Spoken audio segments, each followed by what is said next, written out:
बहुत लाता खोर हुई है बड़ सहारन खोर हुई है हो कि नाना हम के बुझाला बापा चोद हुई है बहुत माधरम नाना हम के बुझाला। कहा एगो गीत गाओ ना। अब तू गावा।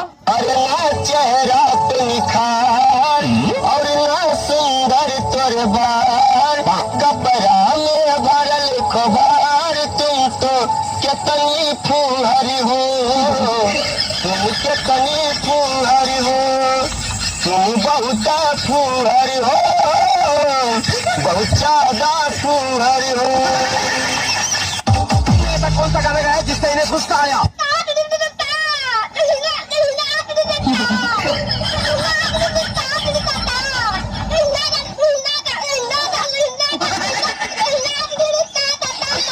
हमें तुम्हारा ये अंदाज पसंद आया।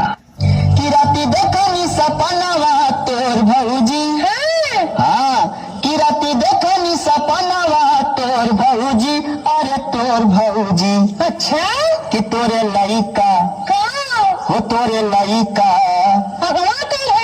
कि तोरे लइका भइल बा जोड़े जोड़ भौजी। हाँ हो तोरे लइका भइल बा जोड़े जोड़ भौजी। कैसा रहना तू? एगो करिया देखा एगो गोर भौजी। हाँ एगो लागे शरीफ एगो चोर भौजी अरे चोर भौजी।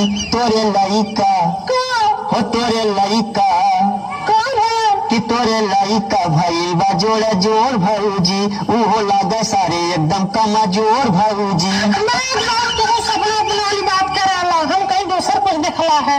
अरे रोज रोज करलू न खड़वा रे रानी हो रोज रोज करलू न खड़वा रे रानी हो कमई बना त खैबू कमर ऐसे खड़ा रानी हो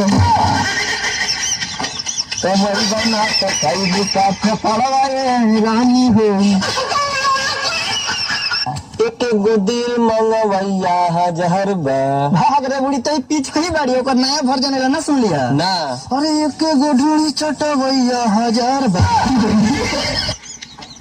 हे यार हाँ जिंदगी के सबसे ज्यादा मजा किन लेला? आदमी ना बैल ना गधा ना तब के लेला कुकुर। ऊ कैसे देख भाई आदमी को चाहे जानवर हो को 5 से 10 मिनट आ कुकुरा जान तरीका करलो सर एक बेर टोचन कही सर आ पूरा विधान सभा घुमा दी से एक बेर में पूरा विधान सभा घुमा दी से एक बेर में।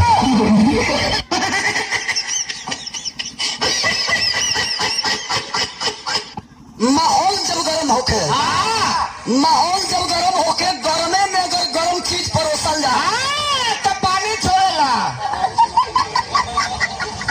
हमने के पानी छोड़े नहीं की जाइल। हमने के बिरहा गावे खातिर बनी जा मेहनत तो पानी छोड़बे करी। सुनो